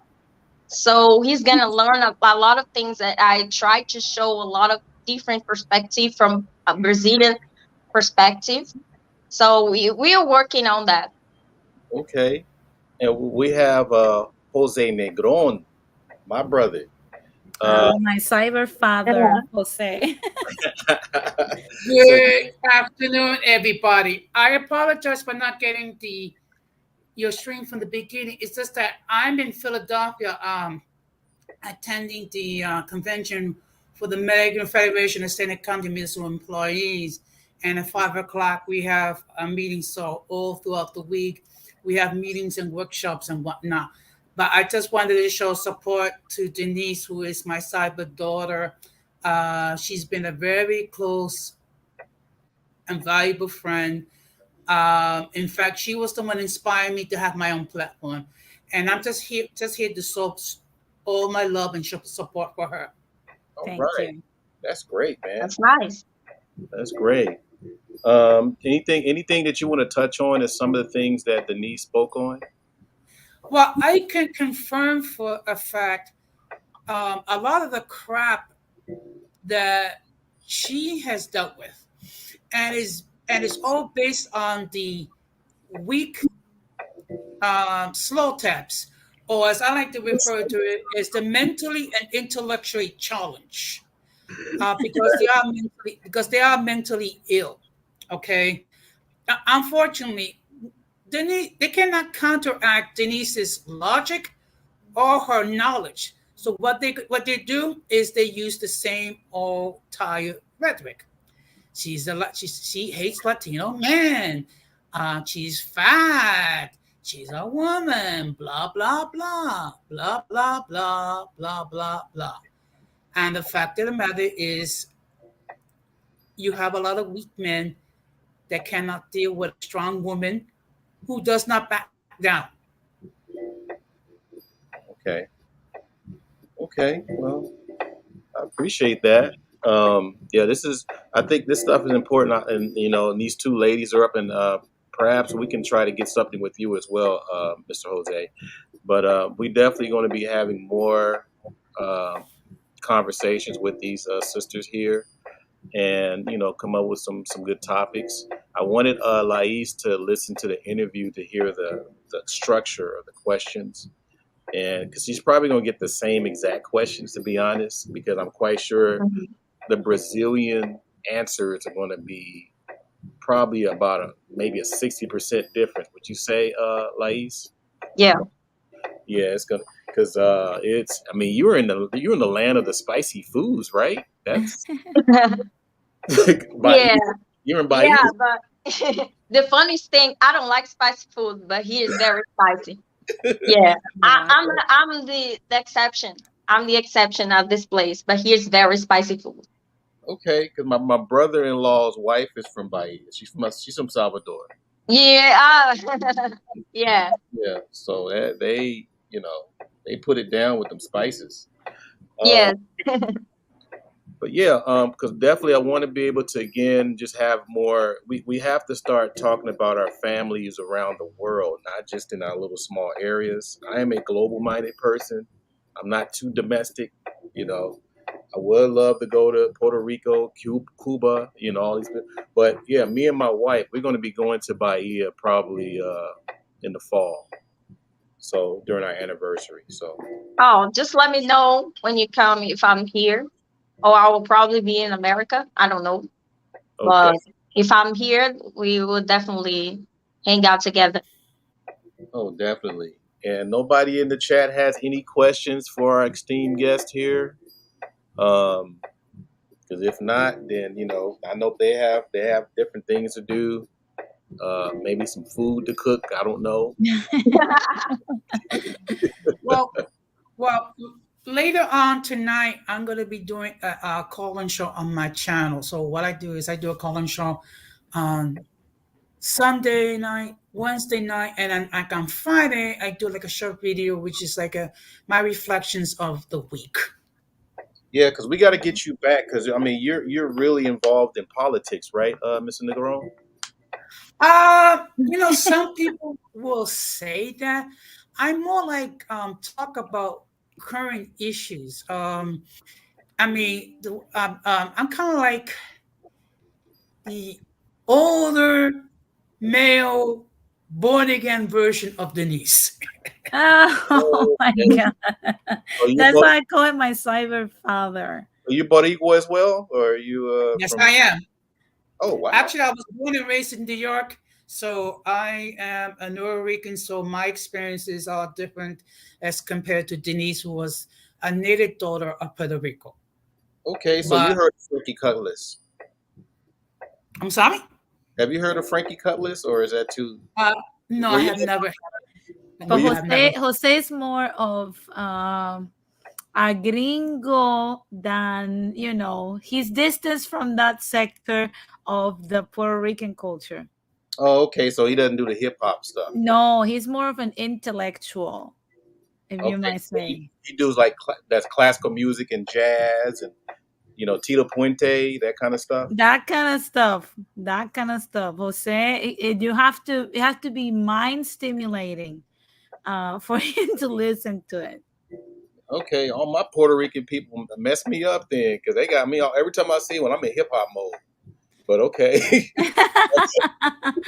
And well, no, Jose, he's very intelligent. That's why I love his channel too. okay. So and put your well, if you can put your channel in the chat or let us know or put in the I just did. Okay, great, great. So, anyhow, you guys, since nobody else have any questions, I'm gonna let these ladies and the gentlemen go so they can do their thing. And I appreciate Denisse coming up. We're gonna be doing more projects. You know, I'm going around the world with this one, y'all. So we're gonna always have these conversations to get it from the exact people. So instead of just talking about the people, we got to bring the people here. Okay.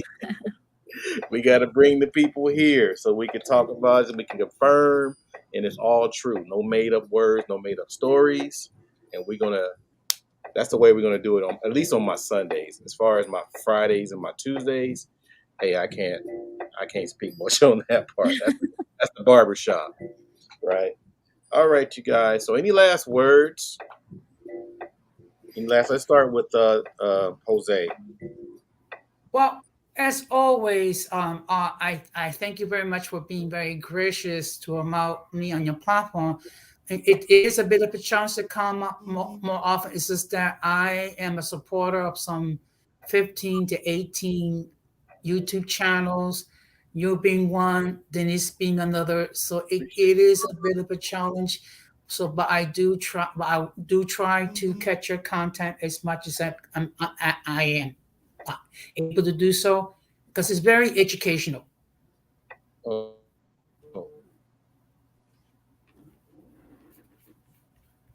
Oh, I think he went out a little bit. okay. They got Okay, me. can They you hear got me? And that's the slow taps. They got Yeah, you. there's that. There's that. Yeah, subscribe to Jose Negron's channel.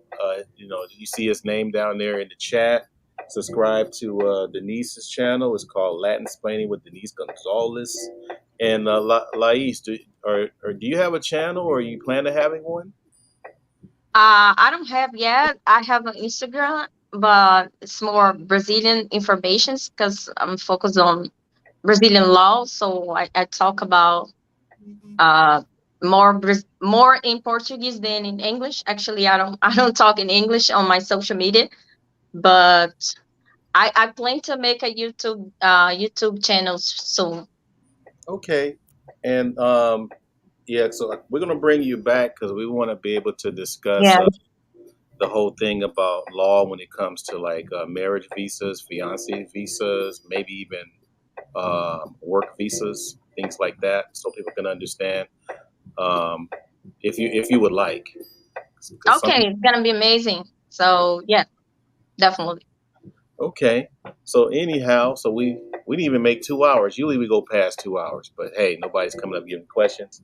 I think Denisse covered everything, so she did it. So go ahead, Denisse. Give us your last words. Well, my last words first. I want to start by saying thank you for having me on your platform. It was a great experience, and we have so much more to discuss. There's much to be discussed, and it's nice that we're doing like crossovers and talking to each other. I think that's needed in many different ways and aspects, not just you know necessarily dating but in many different aspects. There's so much we can learn from each other and so much that we can kind of reconnect. I think one thing I would say is that many of us are the shattered pieces of Africa still out here, that we need to put those pieces together, and form something really cool, and also with, I mean, other sides as well. So it was really nice to have the conversation, and thank you to everyone that came to support me. Thank you to the Latin explainers that show up too. um, so I hope it doesn't end here, and I'm very curious to see what Miss Las I'm not sure if I'm saying Like, it correctly. Lies. Okay, I'm very curious to see her interview as well.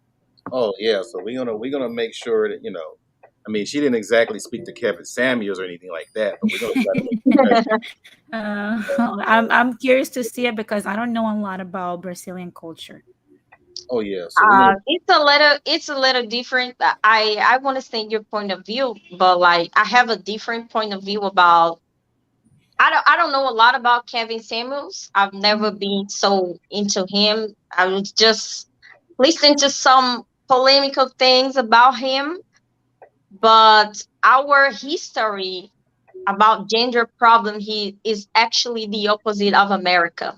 We have a huge problem about misogynist behavior, and we are actually one of the countries who kill the most women. And we have a lot of gender problems, gender hate. So I don't think feminist is a bad thing, because I think there's the extremes in every ideology. So I don't think true extreme that this is bad, this is good, because everything can be bad if it's a bad applying. Even the Christianity, even the Islam, every ideology can be bad if it with bad intentions. So I understand the problem in America, but we have a very big problem here about how women are being treated by men through the society, through the history. We create a lot of laws that actually guarantee some rights for women here, that it was very bad, the situation like 40, 50 years ago. Not even so far away. Like, we had a law here in Brazil that a man that actually got banned in 2002, that a man could marry a woman who could to escape for a rape crime. That was in 2002. So that's not A so woman far of away. what? He could marry a woman. Can you repeat that? Because it went out. A man could marry a woman. He actually, a rapist could marry the victim to escape from, yeah, to escape from the jail. Oh my That goodness. law got banned. That law got banned not so long ago. So when we talk about feminists, I talk about those movements who pressure the government to create those laws to ban those things, you know? so let me And also, huh? so let me explain to people out there thinking, because I think the feminists out there are different from the ones that are over here. Okay, they're not Saying, I'm sorry, right. I would say it's different. As Yeah, I said, there is radicals everywhere. right. So I consider myself a feminist, but I'm not gonna say that I agree of everything that they said, because I know there's some people who take to extreme in everything. So I don't like to be considered feminist like them. And some people say that feminism is bad because some women go to the street and show their boobs. Yeah. That's not feminist. And we keep saying that that's not. It doesn't represent me at all. So let me. So, I'm trying to explain this to the audience, so they won't. mhm, The way that the audience understand feminists is pretty much anti-man, anti-family structure, all those things. And we had a YouTuber by the name of Wasef. I think it's Yusuf Watip. He passed away, but he stayed in Sao Paulo. mhm, He was breaking down, the feminists over there, they still follow through with the family structure. They still do the normal things, but it's just certain things. That's one of the mechanisms that they use to make sure that women could at least have a fair shake on just living life and not being, victimized or abused and things like that. exactly, exactly. We have a very big problem about it here. Like, So the rape and feminicide here is really high. the So, problem, me, That's also what we're seeing throughout Latin America. The feminicide, it's high. It's 5,000 per year. Um, but the feminism that we're seeing I don't know how it is down there. That's why I'm curious to hear your take on it. But up here, like in Caribbean and Central America and Mexico, it's not turning out to be that good. Right. It started right. It started for the same reasons you're mentioning, because I'm not going to lie and say that feminism is not a response to a problem. It is. That problem existed. But it turned into something heinous now. Yeah. Plus, they're exploiting the women's problems and plights over there. They're exploiting them, and that's the part where I know Lais is being careful about it. That's why she's making a distinction. Yeah, I didn't know it was that bad though. Yeah, because I mean, let me explain what she's been like. I think I'm quite sure they have the same over there, Lais. They literally have a certain time during they call them trains. They're like subways. There are certain times where only women could ride the subway because some men just don't know how to act, Exactly. right? Yeah, So, and it we have this problem here. yeah, it's like a 3 hour time period, or is it 2 hours or something like that? I don't know. I don't know a lot about, because that's São Paulo government. I don't live in São Paulo, but I know they have a part of the train that is only women, because the number of harassment and rape, it was so high Hmm. that they created a way to protect a woman. And but it's actually all over Brazil that we have the same problems. That we go, when you take a bus, there is some men who harass women and whatever they do, whatever. So it's very hard to don't know anyone who suffered any kind of this, any kind of harassment, or being so scared to be out during the evening and have to come back home early and be sure it's with somebody who can give some protection, you know. So our problem here is really bad. We are the 50th country with highest feminicide in the world. So we have to talk about it. And when we talk about it, we are not going to take to the extreme, because it's not, as Denise said, that problem exists since the beginning. And the feminist movement is actually new. But Yeah, like now we have the freedom to speak up, yeah, when a couple years ago it was impossible. yeah, so, So yeah. Denise is warning you though. Be careful because okay, they may help in the beginning, Yeah, but it was a Trojan horse, at least in my community, and even here in America. well, It I was can so say it. sad. It was so sad Uh, because, like I said, it came from a real excuse problem. me. We Go ahead, Jose. No, I'm I'm sorry. sorry. I'm just gonna drop out because I have to. I'm gonna grab something to eat because I'm gonna be going live at 8 o'clock. I thank you for allowing me on platform and address these two intelligent ladies, and I'll bid everyone a good night. Thank you, Jose. okay. So we're gonna and thank you, Jose. So we're gonna address all of that, Lais, because that's very important. Because I've seen it too. Oh, because I'm seeing it in Rio, right? And I think that's a more of a thing to where we have to start encouraging families for protection's sake, not just love, but Mhm. for security, that kind of thing. So we might have to get into those conversations because usually I mean, you already know when you're caught alone, if a child is caught alone outside, Mhm. they could be a victim. So we got to start having those conversations and bring the communities and the families back together. So, well, we appreciate that, and I thought about that. But yeah, we'll get more in depth and have those conversations like I did with Denise, and try to make sure people understand what you're saying. So, because like for example, again, when that word feminist is brought up in these spaces in YouTube, it brings the most. Oh my God. I understand. I understand your guys' point of view. As I can see from America, why is that a very sensitive topic? Yeah. But I I come here to bring another perspective. Yeah, So that's good.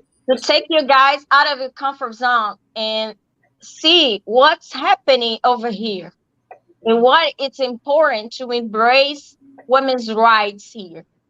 I know in America can be something weird, even like when we talk about feminism. And I understand when you guys say, "Oh, it started like that," but I keep saying, every ideology there's extremism. So you're gonna see people taking to extreme everything.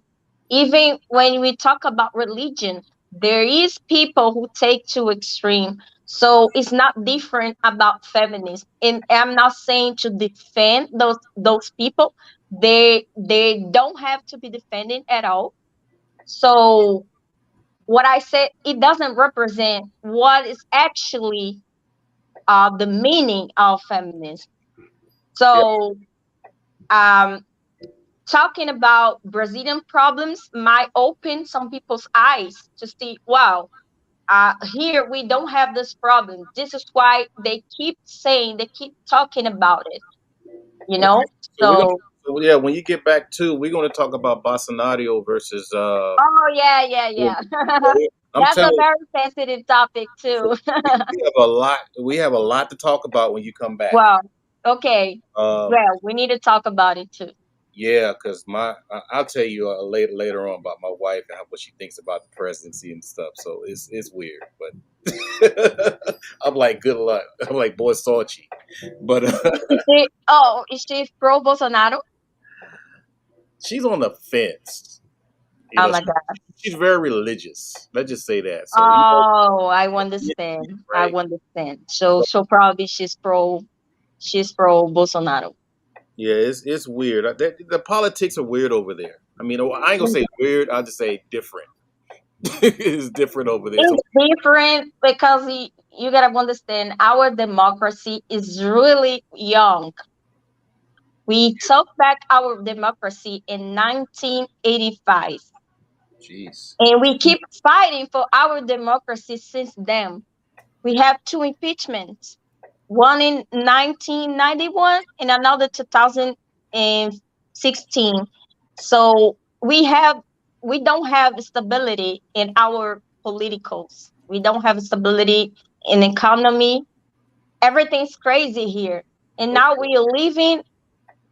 we're living a bad time on politics. I saw the news today that somebody got killed by another one because he made a birthday party, but the theme of the birthday party was Lula. That was a candidate. He's running from president. And another person who has nothing with that invade to space and start shooting because he disagreed because he was supporting the other one. I'm gonna That's too I'm gonna have to stay home. extreme. I don't think I'm gonna visit Brazil while they're having elections. Well, our election is gonna be October. For me, it's very important. I'm keep talking a lot about politics in my social media because we need to combat those extremes. Yeah, they're This not playing over hate there. speech, the hate speech is really high now. Like if you're not if you disagree with my political view, you're my enemy.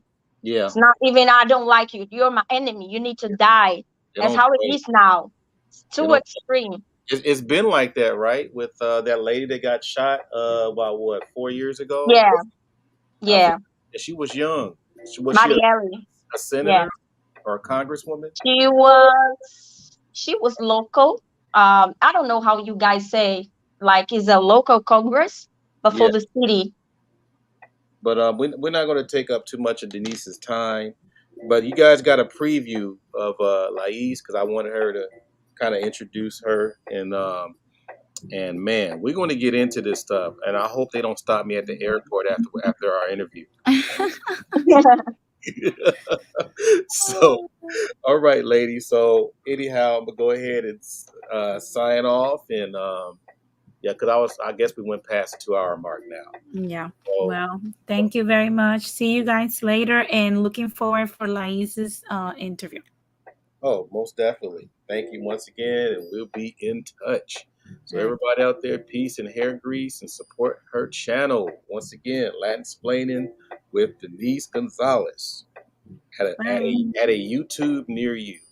Bye All bye. right. Thank you so much. Thank you, Denise, for your interview. It was very interesting, and we were talking more about Brazilian point of view, and I hope you guys enjoyed my conversation. And if you guys have everything to ask, just ask, and we can talk later about. I think they're gonna have a million questions for you, especially Yeah. Yeah. a lawyer too. You're a lawyer in Brazil. Come on now. Yeah. I'm gonna have several. Okay. Take All care, right. guys. Bye But bye. thank you. Bye Take bye. care.